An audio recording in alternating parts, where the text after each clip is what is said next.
Depuis le début du mouvement de lutte contre les violences conjugales, le Grenelle organisé par la ministre Marlène Schiappa, les féminicides ne font qu'augmenter en France. 2019 a d'ailleurs été une triste année record, 149 crimes dénombrés. Et voilà que l'inscription du terme féminicide dans le code pénal a été jugée inutile. C'est ce que conclut la députée LREM Fiona Lazard dans les conclusions de sa mission d'information. Bonjour Sarah Massoud.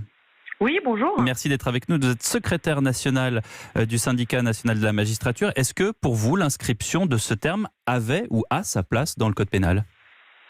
Alors, le syndicat de la magistrature a été entendu par Fiona Lazard dans le cadre de ce rapport d'information. Et nous avons défendu l'idée que la création d'une infraction spécifique de féminicide n'était pas pertinente. Aujourd'hui, elle serait même contre-productif pour pouvoir prendre à bras le corps ce phénomène qui est très inquiétant, qui est celui des féminicides et sur lequel... tout simplement parce que aujourd'hui, ce qu'il faut savoir, c'est que les meurtres sur conjoint, sur partenaire, sur ex-conjoint, sont tout à fait pénalisés en France. Il existe des meurtres aggravés, c'est-à-dire sur conjoint, par circonstances aggravantes de conjoint. Il existe également des meurtres aggravés par la circonstance aggravante du critère sexiste, et que aujourd'hui, ces incriminations-là, avec les circonstances aggravantes, permettent de poursuivre et de condamner les auteurs. Et le risque d'une infraction autonome, c'est-à-dire d'intégrer le caractère sexiste dans un élément constitutif de l'infraction, c'est-à-dire plus comme une circonstance aggravante, mais comme part entière d'une incrimination autonome, eh bien, ça pourrait amener à ne pas pouvoir caractériser l'infraction. Vous voyez ? Mais aujourd'hui, elle est caractérisée ?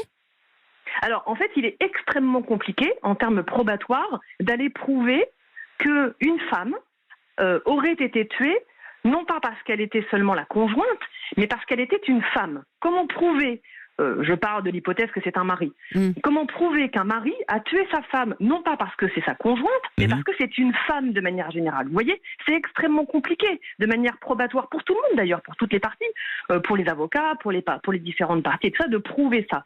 Et donc du coup, aujourd'hui, on peut retenir le caractère sexiste, mais comme circonstance aggravante. Oui. Mais si on n'arrive pas à caractériser cette circonstance aggravante, il y a juste la circonstance aggravante qui tombe, et non pas le meurtre en général. Mais alors, vous voyez ? Qu'est-ce que vous dites aujourd'hui à toutes les associations de femmes qui disent « Nous, on voulait ce terme de féminicide dans le code pénal ».